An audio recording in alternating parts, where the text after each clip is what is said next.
이제 강직성 척추염, 우리가 이제 강직성 척추염으로 알고 있는데 실제로는 학회에서 요즘에 이제 명칭이 강직 척추염으로 바뀌었습니다. 그래서 이게 정상 저희가 이제 표준 용어이고요.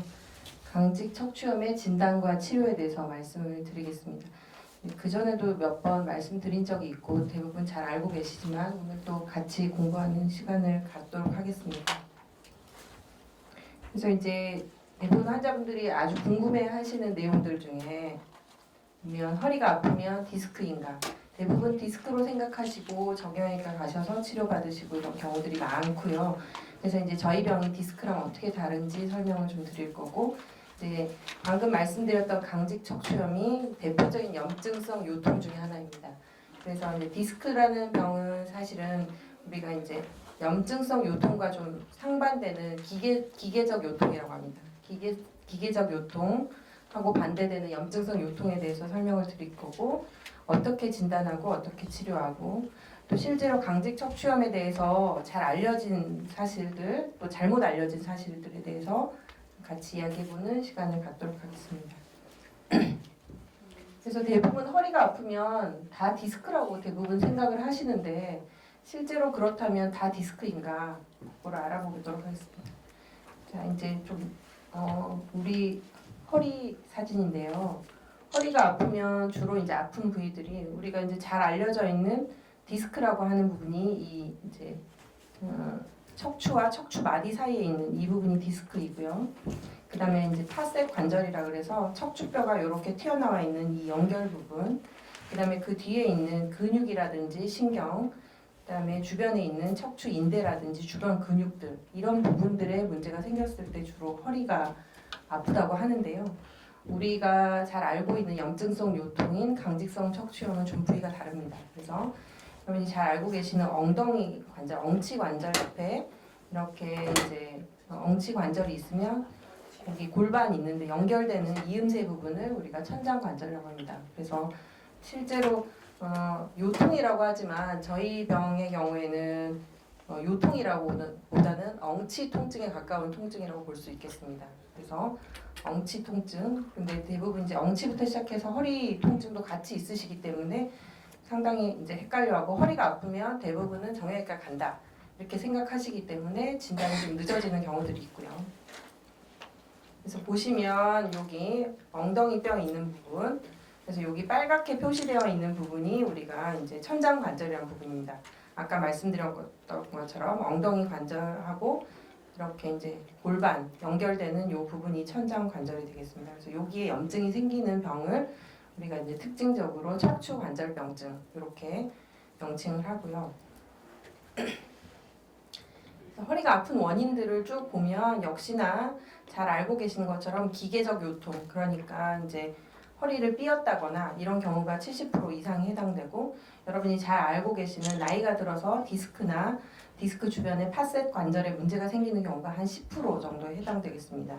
그 다음에 이제 디스크가 갑자기 터지거나 그런 경우가 한 4% 정도이고, 우리가 여기서 저희가 이제 저희 과에서 주로 다루는 염증성 관절염은 한 1.2%입니다. 사실 많은 비율은 아닌데 이제 기계적 요통이 대부분 주를 차지하지만 이렇게 염증성 요통도 한 1% 정도의 이제 유병률을 보이고 있고, 그 이외에도 뭐 다른 것들 이렇게 있겠습니다. 그래서 이제 천장 관절, 아까 보여드렸던 엉치 관절 연결하는 그 이음새 부분에 이상이 생기는 염증성 요통들을 우리가 크게는 척추 관절병증 또는 척추의 염증성 관절염 이렇게 말하고요. 큰 범위로는 그렇고, 이런 것들과 이제 관련되어 있는 병들이 가장 대표적인 것이 강직 척추염, 그 다음에 이제 포도막염과 연관된 관절염이라든지 건선 관절염, 염증성 장염과 관련된 관절염, 반응성 관절염, 미분화성 척추 관절병증, 이런 병들이 쉽게 말하면 강직 척추염과 아주 유사한 친척 같은 병들입니다. 그래서 아주 비슷한 양상들을 많이 보이는데 특징적으로 포도막염이 잘 유발된다든지 건선 같은 피부 질환이 같이 동반된다든지 장염이 있다든지 이런 것들 이러면서 그 다음에 이제 관절 증상들은 천장 관절에 이상이 있다든지 그 다음에 무릎이라든지 발목 같은 큰 관절에 염증이 일어나는 이런 것들이 같이 동반되는 경우입니다. 그래서 척추관절병증 아까 말씀드린 것처럼 이제 그 아까 앞에서 보여드렸던 그런 병들을 통틀어서 척추관절병증이라고 우리가 이야기할 수 있고요. 척추관절병증 중에 가장 대표적인 병이 강직척추염이라고 생각하시면 되겠습니다. 그래서 이런 병들은 특징이 천장관절염이 생기면서 이 중축골이라고 해서 주로 이 뼈 그림에서 이렇게 파란색으로 표시한 부분이 우리가 중축골이라는 부분입니다. 그래서 이런 부분에 염증이 생기는 특징이 있고요. 그 다음에 이제 말초관절병이 같이 동반되는데 주로 어깨라든지 무릎이라든지 발목, 발가락 이런 부분에 주로 염증이 생깁니다. 그러니까 이제 어떻게 보면 류마티스 관절염 같은 경우에는 주로 손가락이나 발가락 같은 작은 관절에 염증이 생기지만 우리 척추관절병증은 좀 큰 관절 비교적 이제 류마티스 관절염은 일반적으로는 허리에는 잘 생기지 않습니다. 목뼈에는 문제가 생길 수 있지만 류마티스가 허리에 오는 경우는 없고요. 실제로 이제 척추관절병증은 허리부터 골반, 그다음에 무릎, 발목 이런 데서 이제 발 뒤꿈치 이런 부분에 염증이 잘 생기는 게 특징입니다. 또 특징적으로 이제 관절 부착부라 그래서 우리가 아킬레스건 같은 그런 부분에 부착부에 염증이 잘 생기는 게 특징이고 또 포도막염 안과에 가셨다가 눈이 아파서 포도막염을 진단받고 치료를 했는데 계속 재발하셔서 저희 이제 류마티스 내과에 오시는 환자분들이 많이 있습니다. 이렇게 역으로 이제 진단이 되는 경우가 꽤 많고요. 포도막염은 이제 척추관절병증의 상당히 특징적인 소견 중에 한 가지입니다. 그래서 이제 증상들은 척추관절염이 있으면서 아까 이제 그런 관절 부위 부착염이 있으면 척추 부위가 통증이 있고 움직임 제한이 있으면서 뻣뻣해집니다. 특히 이제 염증성 요통의 특징은 이제 우리가 일반적인 디스크 같은 그런 기계적 통증들은 많이 움직이시거나 많이 사용하면 아픈데 염증성 요통의 특징이 새벽부터 아침 사이 이럴 때가 가장 힘듭니다. 그래서 아침에 자고 일어났을 때가 가장 뻣뻣하고 통증이 심하시고 오히려 일어나서 좀 움직이고 뭐 출근하실 준비 다 하시고 또 출근할 무렵 되면 많이 좋아지는 이런 특징을 갖고 있습니다. 그래서 보시면 이제 아까 말한 것처럼 천장관절염, 그다음에 중축골염증, 그다음에 이제 말초 관절병도 생기는데요. 이렇게 무릎에 이렇게 염증이 생겨서 지금 오른쪽 무릎에 지금 이렇게 붓고 많이 물이 차 있는 소견이고 여기 보면 지금 발가락에 이렇게 소세지 발가락이라고 해서요. 발가락이 이렇게 소세지처럼 굵어지는 이렇게 염증이 생기거나 아니면 발목 이렇게 아킬레스건이나 이 발목에도 이렇게 염증이 생기는 소견을 보입니다.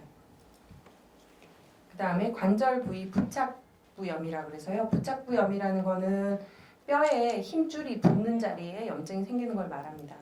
그래서 이렇게 특징적으로 아킬레스건에 염증이 생기거나 MRI를 찍어보면 우리가 이제 흔하게 알고 있는 족저근막염 같은 소견들 이런 것들도 이제 척추관절병증의 소견 중에 일부일 수 있습니다.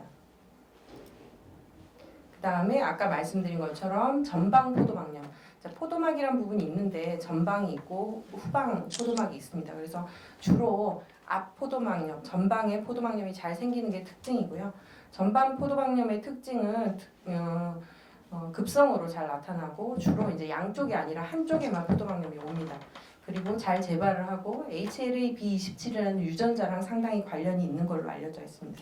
그래서 대부분의 증상이 이렇게 눈이 많이 충혈되고 이물감이 많이 심하고 사실은 여기 보면 이제 뭐 교과서상에서는 그냥 자연적으로 치유되는 경우도 있다고 하지만 대부분은 이제 눈에 이물감이나 통증이 심하시기 때문에 안과에 가셔서 치료를 받고 자꾸 재발해서 이제 저희 쪽으로 오시는 경우들이 꽤 많습니다. 그러면 이제 앞에서도 말씀드렸지만 염증성 요통이라는 것이 과연 무엇인가?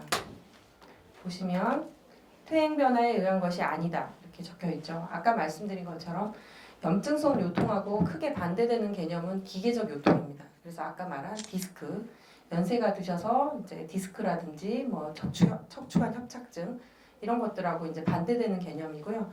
이거는 말 그대로 뭔가 염증에 의해서 요통이 생기는 겁니다. 그래서 증상이 일반적인 기계적 요통하고 많이 차이가 있는데요. 아까 말씀드린 것처럼 퇴행 변화에 의한 거는 대부분 연세가 드셔서 생기는 경우가 많은데 염증성 요통은 40세 미만에 처음으로 발병하는 경우가 흔합니다.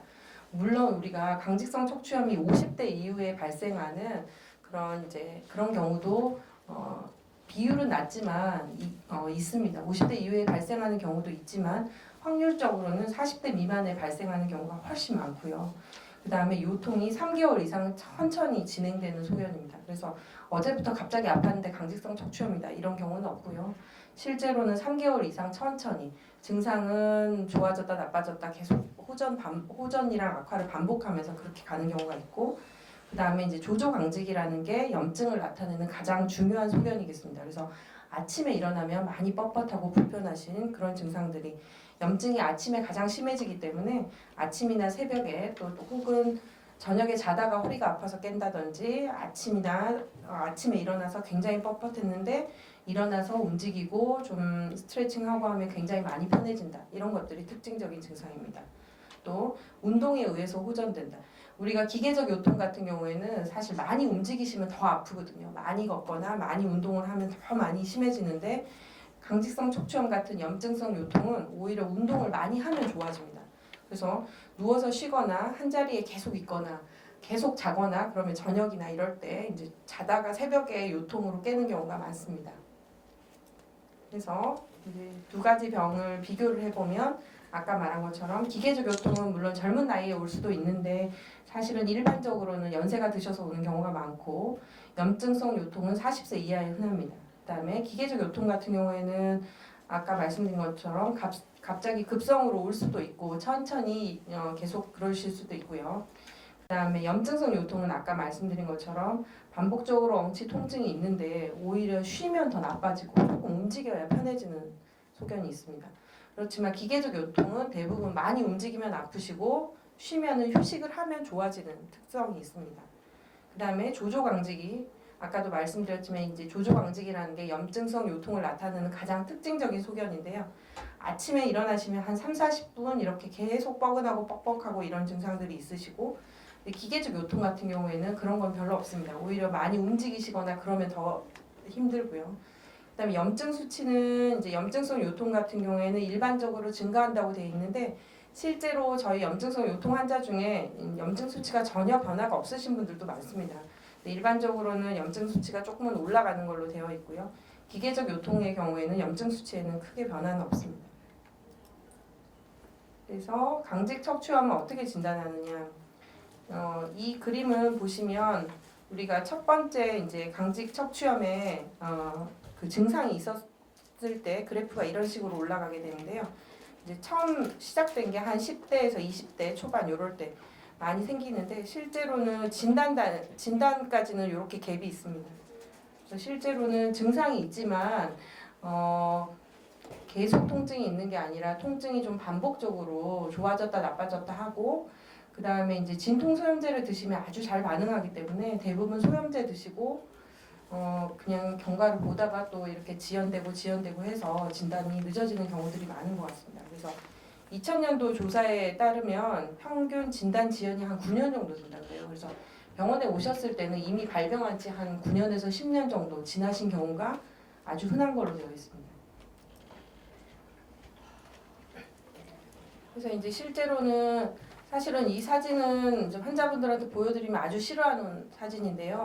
이제 예전에 강직성 척추염을 이제 모르고 시골에서 그냥 사셨던 분들은 나이가 드시면 이렇게 허리가 굽을 수 있는데 이제 치료를 받으시면 이런 일은 없습니다. 그래서 이제 진단이 안 돼서 치료가 안 하면 이제 이렇게 척추나 목이나 등 이런 데가 변형되면서 이런 이제 자세 모양이 변하게 되는데요.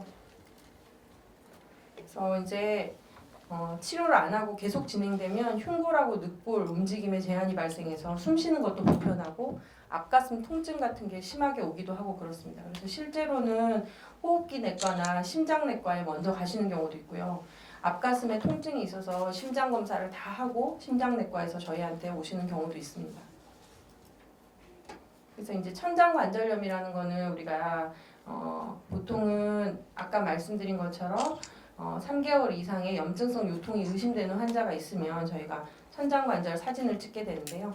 엑스레이에서 아까 말한 것처럼 이렇게 골반뼈 연결되는 이 부분을 엑스레이를 찍어서 여기 보면 이 사진은 이제 이미 많이 진행된 경우인데 보통은 이렇게 이 연결된 부분이 명확하게 이렇게 또렷하게 보입니다. 라인이.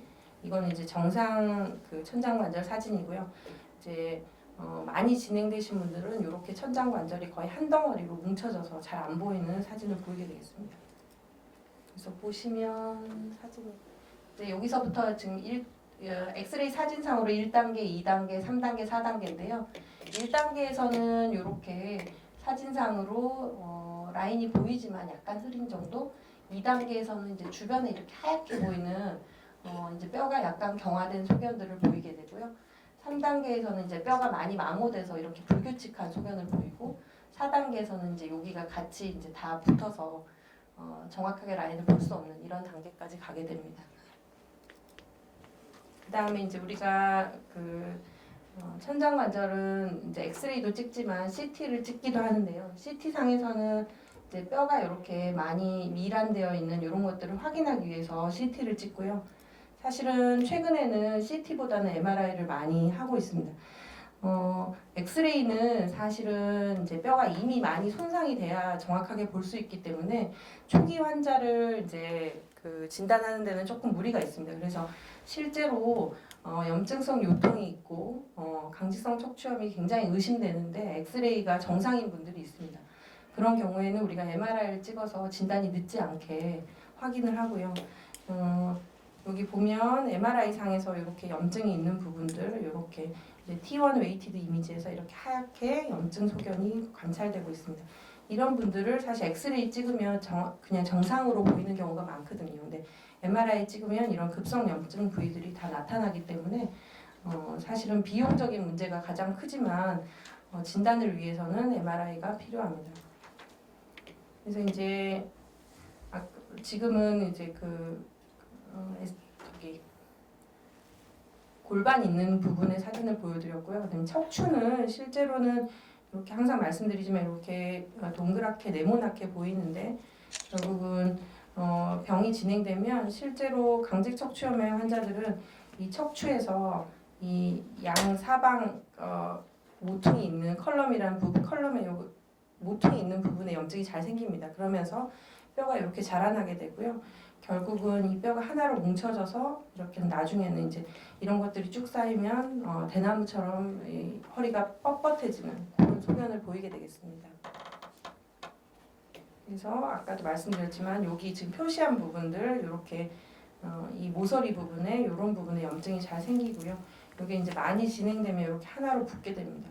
그러면서 이제 대나무처럼 뻣뻣하게 되는 이런 상황을 보이게 되고요. 이게 이제 많이 진행되었을 때 이런 소견을 보입니다. 여기도 마찬가지고요. 여기 MRI에서도 보면 여기 이제 MRI 상에서 여기 이제 척추뼈의 요 가운데 부분 이런 데 염증이 있고 양가 쪽에 이렇게 염증 소견들이 관찰됩니다. 그래서 이렇게 이제 붓는 것을 대나무 모양하고 비슷하다고 해서 우리가 이제 대나무 척추 이런 말을 붙이고요. 실제로 이렇게 그래서 이제 강직 척추염은 사실 보험 진단 기준은 보시면 엑스레이에서 아까 엉치뼈의 천장 관절이 엑스레이 상에서 2단계 이상 또 혹은 한쪽이 3단계 이상이면서 3개월 이상 지속되는 요통이 있고 요추의 움직임 제한과 가슴 확장이 감소되는 소견 중에 2가지 이상을 만족하면 강직 척추염으로 우리가 산정 특례를 할 수가 있는데 문제는 이제 지금 여기에 나와 있는 기준을 만족하려면 굉장히 이제 아주 초기 환자는 아니고 어느 정도 진행된 환자들에서만 이게 기준이 가능합니다. 그래서 이 5단계까지 갈 정도로 환자를 놔두면 안 되고요. 더 초기에 환자를 잘 진료해서 더 진행되지 않게 하는 게 저희의 목표겠습니다. 그래서 여기 보시면 이 그림에서 보시면 실제로 이제 우리가 엑스레이 상에서 뭐가 보일 정도의 환자는 이 뒷부분의 환자인데요. 실제로는 엑스레이에서 안 보이지만 MRI에서 이 아까 천장관절에 염증이 있고 통증이 있는 이런 환자들이 이미 있고 그 다음에 이미 어느 정도 시간이 지난 다음에 아까 그 보험 기준에 만족하는 그런 환자들의 특성이 나타나기 때문에 실제로는 이런 초기 환자를 미리 확인해서 우리가 잘 치료하는 게 중요하다고 할 수 있겠습니다. 그래서 이제 실제로는 축성 척추 관절염의 분류 기준, 이제 유럽과 미국에서 나온 기준인데요. 그래서 이제 아까 말씀드린 것처럼 우리나라 보험 기준에 따르면 너무 환자가 이미 진행된 환자들, 초기 환자들은 다 놓칠 수가 있기 때문에 이런 기준을 실제로는 쓰고 있습니다. 그래서 45세 이하이면서 3개월 이상의 요통이 있는 환자 중에 천장관절염이 있으면서 아래와 같은 소견이 하나 이상이거나 HLA-B27이라는 유전자가 있으면서 2개 이상이 이런 아래 증상이 2개 이상 있으면 우리가 척추관절염으로 진단을 하고 치료를 할 수가 있겠습니다. 그래서 천장관절염도 아까 엑스레이뿐만 아니라 MRI에서 소견이 있으면서 예를 들면 HLA-B27이 양성이라든지 진통소염제 반응이 좋다든지 부착부염이 있다 이런 경우에는 우리가 척추관절염 이렇게 진단을 할 수가 있겠습니다. 그래서 보면 이제 척추관절염 환자들한테서 이제 이 쇼거 테스트라는 걸 하는데요. 허리의 유연성이 얼마나 있는지 이런 것들을 확인하는 테스트를 하게 되겠고 이것도 이제 실제로는 많이 진행된 환자에서는 양성 반응을 보이지만 실제로 초기 환자에서는 크게 이제 진단적 의미는 없는 걸로 알고 있습니다. 그래서 이제 아까 말한 것처럼 흉곽에 얼마나 움직임이 좋은지 이런 것들을 확인해서 진단하는 방법이 있고요. 그래서 이제 강직 척추염의 치료를 보시면 강직 척추염의 치료는 크게 3가지로 분류할 수 있겠습니다. 그래서 운동, 약물요법, 그다음에 너무 많이 진행될 경우에 수술도 생각하는데 기본적으로는 수술은 이제 많이 진행된 경우에만 생각을 해야 되고 수술이 근본적으로 치료 방법은 아니라고 생각합니다. 약물 치료는 이제 가장 잘 알려진 게 여러분이 잘 알고 계시는 소염 진통제, 비스테로이드성 항염증제, 이게 이제 가장 먼저 사용하고요. 통증에도 효과가 있고 병이 진행되는 것도 억제하는 효과가 있습니다. 실제로는 저희가 이제 지금 생물학적 제재라는 주사가 이제 국내에 들어온 게 한 20년, 25년 정도 된 것 같은데요. 그 전까지만 해도 치료약이 이제 이런 소염 진통제밖에 없었기 때문에 환자분들이 효과는 좋지만 드시다가 이제 위장 장애가 있다든지 다른 여러 가지 문제 때문에 약을 드시다가 중단하시는 경우가 많고 치료를 포기하시는 경우도 많았습니다. 그런데 이제 아까 말씀드린 것처럼 생물학적 제재라는 이제 주사 치료가 나오면서 강직 척추염의 치료는 완전히 달라진 것 같습니다. 그 전하고는 그래서 이제 완전히 획기적으로 치료가 바뀌었고요. 그다음에 이제 설파살라진이라고 해서 요거는 이제 일반적으로 류마티스 관절염 치료약으로 쓰는 건데 그 강직 척추염 환자 중에 발목이라든지 무릎에 염증이 있는 이런 말초 관절염이 있을 때는 이런 약들이 비교적 효과적입니다. 그 외에 류마티스 관절염에서 사용되는 잘 아시는 MTX라든지 다른 치료약들, 아라바라든지 이런 약들은 사실 강직 척추염에는 별로 효과가 없는 걸로 되어 있고요. 말초 관절염이 있을 때 스테로이드 같은 것도 일부 효과는 있지만 원칙적으로는 강직 척추염에 스테로이드가 크게 효과는 있지 않습니다. 그래서 이제 항종양 괴사인자라는 게 괴사인자 억제제라는 게 우리가 아까 말씀드린 생물학적 제제 중에 한 가지고요. 예전에는 요거 한 가지밖에 없었는데 이제 요즘에는 인터루킨 17이라는 치료약이 또 나왔기 때문에 이제 생물학적 제제라는 말로 표현을 드리겠습니다. 그래서 실제로 이제 TNF 이니비터라고 하는데요. 이 약을 쓰게 되면서 척추의 염증이나 통증이 아주 드라마틱하게 감소되는 걸 볼 수가 있겠습니다. 그래서 여기 사진에 보면 이렇게 급성 염증이 있었던 부위들이 약을 쓰고 나서 좋아진 소견을 보이고 있습니다.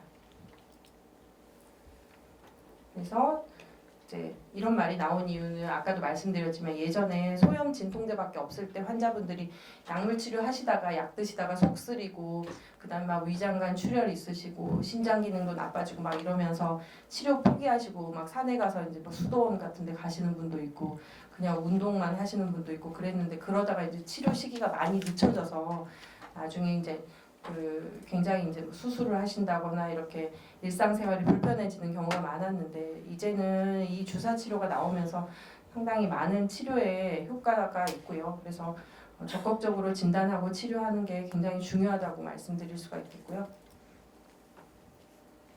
그래서 이제 이렇게 많은 지금 생물학적 제재들이 현재 사용 중입니다. 그래서 여러분 잘 알고 계시는 이제 아까 항종양 괴사 억제제, TNF 알파 이니비터라고 하는 이런 약들이 있고요. 그다음에 코센틱스라고 해서 인터루킨 17 이니비터라고 하는 이런 약들이 새로 또 나왔습니다. 그래서 이런 TNF 알파 이니비터의 효과가 없는 환자들한테 이런 약들을 또 사용할 수가 있겠고요. 계속 개발 중입니다. 이제 항종양괴사 인자 억제제는 비교적 치료 효과가 굉장히 좋고 우리나라에서 25년 이상 지금 사용하고 있는데 뭐 약이 있기 때문에 부작용이 있긴 하지만 아주 큰 결함은 없는 것 같은데요.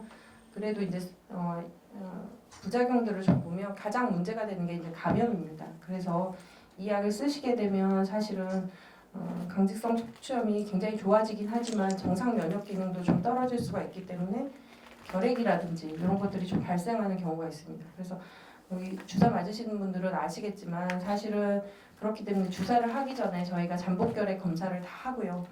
몸속에 우리가 일상에서 만나는 사람들 중에 결핵 환자들이 있을 텐데 그분들이 뭐 본인이 결핵 환자라고 얼굴에 써붙이고 다니는 게 아니기 때문에 본인도 모르는 사이에 결핵 환자와 접촉했을 수 있고 그래서 결핵균이 이제 몸에 들어와 있는 상태를 우리가 잠복결핵이라고 합니다. 그래서 일반적으로 잠복결핵은 크게 치료할 필요는 없고 이게 뭐 병이 되거나 그렇진 않는데 주사 치료 같은 걸 하시게 되면 잠복결핵이 활동성 결핵이 될 수가 있기 때문에 우리가 미리 검사를 해서 잠복결핵이 있으면 잠복결핵 치료를 하고 그 다음에 우리가 주사 치료를 시작하게 됩니다.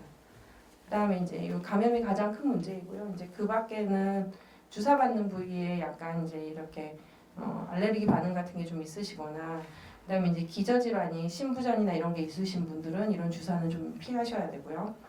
그다음에 뭐 신경질환이나 루푸스 같은 그런 반응들이 나온다고 하는데 아주 극소수입니다. 흔하진 않고요. 그래서 이제 강직 척추염은 치료는 크게 이렇게 볼 수 있는데요. 여기 보시면 이제 가장 근본적인 치료는 소염 진통제입니다. 소염 진통제가 어쨌든 이 척추나 허리 쪽에 문제가 있는 경우나 말초 관절에 문제가 있는 경우나 공이 통틀어서 이제 소염 진통제 가장 좋은 치료약이고요. 그다음에 여기 이제 그 주사 치료는 안 나와 있는데 주사 치료도 마찬가지입니다. 여기 해당되는 거고 아까 말한 것처럼 발목이라든지 무릎이라든지 아까 발가락이라든지 이런 데 염증이 있을 때는 일부 이런 설파살라진이나 그다음에 스테로이드 주사 이런 것들이 효과가 있습니다. 그다음에 이제 가장 중요한 거 운동이라든지 이제 운동 이야기를 제가 많이 드리는데요 환자분들한테 강직성 척추염은 기본적으로 이제 유연성이 좀 떨어질 수 있는 병이기 때문에 약물 치료는 당연히 열심히 하셔야 되고요. 그 다음에 거기에 준해서 운동 치료가 굉장히 중요합니다. 그래서 운동의 중요성을 아무리 강조드려도 부족한 것 같습니다. 그래서 그렇게 하시고 그 다음에 이제 그렇게 하고도 많이 진행되는 경우는 수술적 치료도 고려하기도 하는데 네 그렇습니다. 이제 강직 척추염에 대한 오해와 진실이라고 이야기를 해봤는데요. 환자분들이 진료실에 오셔서 가장 많이 물어보는 내용인 것 같습니다. 그래서 보시면 이 병은 드문가요? 이렇게 물어보시죠. 저는 진료실에서 이런 환자들 굉장히 많이 보기 때문에 너무 흔한 병인 것 같은데 사실은 한 0.9에서 0.1에서 0.9%, 한 1% 전후 보고가 되는 것 같습니다. 그러니까 아주 드문 병은 아니고요. 우리가 막 희귀 질환이라고 하는데 아주 희귀까지는 아닙니다. 그래서 실제로는 류마티스 관절염도 우리가 유병률을 한 1% 전후로 보거든요. 그러니까 비슷한 유병률을 갖고 있는 것 같고 최근에는 이제 아마 발생률이 증가한다고 하는데 글쎄요 이게 이제 진짜로 발생률이 증가하는지 아니면 진단할 수 있는 방법들이 너무나 발전되어 있기 때문에 초기 환자를 많이 진단해서 발생률이 증가하는 건지는 알 수 없습니다. 근데 어쨌든 발생률이 좀 증가하고 있다고 하고요. 심각한 질환은 아니고 기능 제한이 적다. 이건 아니고요. 이제 치료를 안 하게 되면 굉장히 이제 심각하게 기능 제한을 가져올 수가 있습니다. 그래서 아까 말씀드린 것처럼 심한 통증 그리고 조기 퇴직을 유발할 수 있다. 그래서 치료만 잘 하시면 사실 일상생활 전혀 지장이 없으시고 생활하시는 것도 전혀 문제 없습니다. 그래서 아까도 말씀드렸지만 뼈라는 게 한번 뭔가 진행이 되고 나면 다시 되돌리기가 어렵기 때문에 조기에 진단을 해야 된다는 걸 계속 말씀을 드리는 거고요. 통증이 있으면 바로 치료를 해야 되고 이게 이제 이미 어느 정도 진행이 돼서 아까처럼 대나무처럼 허리가 그렇게 된 다음에는 어떻게 좋은 약을 써도 다시 회복은 안 됩니다. 그래서 그 단계까지 가기 전에 치료를 하시는 게 중요합니다. 자, 류마티스 관절염이나 강직 척추염이나 저희 병들은 실제로는 병 자체 때문에 수명이 많이 단축되거나 그렇지는 않습니다. 근데 이제 가장 문제는 병하고 관련돼서 우리가 약물 치료를 하시고 있기 때문에 암이라든지 다른 합병증들 이런 것 때문에 이제 사망하실 수가 있겠고요. 근본적으로 병 자체가 뭐 암처럼 금방 뭐 환자가 잘못되고 그런 병은 아닙니다. 그래서 항상 잘 진단을 하고 치료를 잘 해야 된다는 걸 말씀드리는 거고요. 유전에 대해서 많이 물어보십니다. 그래서 부모 중에 한 명 혹은 내가 강직성 척추염인데 우리 애가 유전이 될까요? 이거 많이 물어보시는데요. 실제로는 100%다 유전되는 병은 아닙니다.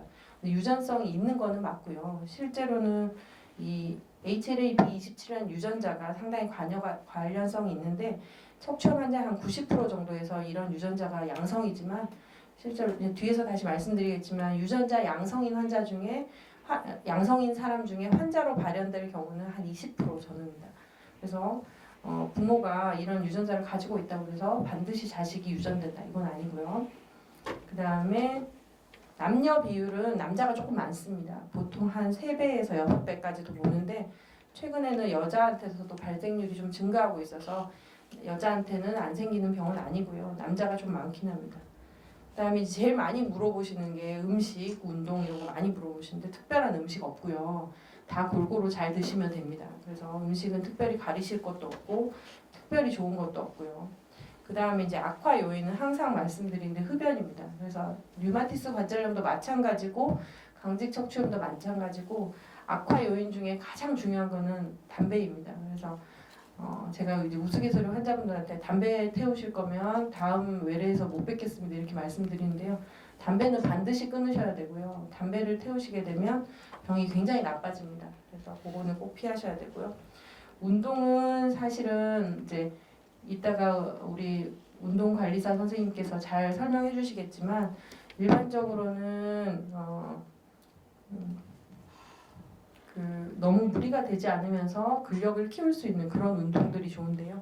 그래서 이제 수영이라든지 이런 것들, 스트레칭이라든지 앉아서 타는 자전거라든지 이런 것들이 좋으신데 이제 이게 보시면 축구라든지 농구, 격투기 이런 식으로 굉장히 몸을 많이 쓰거나 허리에 무리가 될 수 있는 이런 운동들은 좀 피하시는 게 좋습니다. 이제 유전에 대해서도 좀 말씀드릴게요.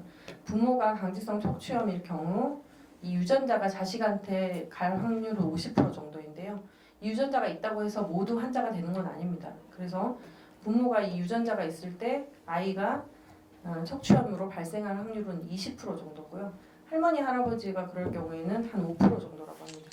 그래서 이제 여기 쌍둥이 연부를 보면 한 60% 정도가 이렇게 양성을 보이는 걸 봐서는 뭔가 유전적인 문제가 좀 전혀 없지는 않고 유전성이 좀 있긴 하지만 부모에 따라서 100% 유전되고 그런 병은 아니라고 알려져 있습니다. 그래서 아까 보시는 것처럼 이제 그때도 말씀드렸지만 항염증 치료나 아까 생물학적 제재 치료를 하면 굉장히 좋아지는 경향이 있고 이제 이 단계까지 가지 않고 잘 유지되게 할 수 있는 그런 치료이고요. 그다음에 이제 류마티스 학회에서 염증성 관절 질환 환자들한테 이제 생물학적 제재라는 약을 요즘에 최근에 굉장히 많이 쓰고 있습니다. 그래서 여기에 대해서 전문가 그룹에서 이제 권고안이 나왔는데요. 실제로는 우리가 생물학적 제재가 좀 남용되는 면도 있습니다. 그래서 실제로 이 약이 필요하지 않은 경우에도 막 사용되는 경우도 있고 그렇기 때문에 이 약을 어떤 사람한테 사용하는 것이 가장 좋은가에 대한 이제 전문가들이 모여서 이렇게 문헌 고찰이나 같이 토의를 해서 이런 권고안을 냈는데요. 보시면 생물학적 제재는 이제 치료 경험이 있는 전문가가 처방을 해야 된다는 거고, 두 번째는 이제 사용할 때 환자한테 약제와 관련된 교육을 반드시 하라고 되어 있습니다. 또 세 번째는 약을 써도 일반적인 류마티스 관절염 치료약을 썼는데 환자가 치료가 잘 안 되고 예후도 좋지 않은 이유들을 많이 갖고 있다면 생물학적 제재를 쓰라고 되어 있고요. 그다음에 강직 척추염도 마찬가지로 소염 진통제 같은 기존 치료법을 썼는데도 환자가 좋아지지 않으면 생물학적 항류마티스 약제를 사용하라고 되어 있습니다. 그다음에 류마티스 같은 경우에는 이 메토트렉세이트라고 하는 약을 같이 사용하는 것이 효과적인 것으로 되어 있고요. 강직 척추염에서는 이제 아까 말한 거 전통적인 항류마티스 약제 없이 단독으로 투여한다. 아까도 말씀드렸지만 설파살라진이라는 약이 이 뭐 말초 관절에 효과가 있긴 하지만 근본적으로 허리 요통에 효과가 있지는 않기 때문에 그럴 경우에는 그냥 생물학적 제제 단독으로 사용하는 것을 투여하고 있고요. 그다음에 류마티스 관절염 환자에서 1차 생물학적 제제를 쓰고 치료에 실패한 경우에는 다른 종류의 것으로 바꾸라고 되어 있고 이것도 강직 척추염도 마찬가지입니다. 아까 이제 1차적으로 사용한 약에 이제 실패한 경우는 다른 종류의 약으로 바꾸든지 아까 새로 나온 인터루킨 17 억제제로 바꾸는 것들을 고려하고 있습니다. 그래서 이게 이제 아까 말했지만 코센틱스라는 약이 새로 나와서요. 그런 약들을 고려할 수가 있겠고요.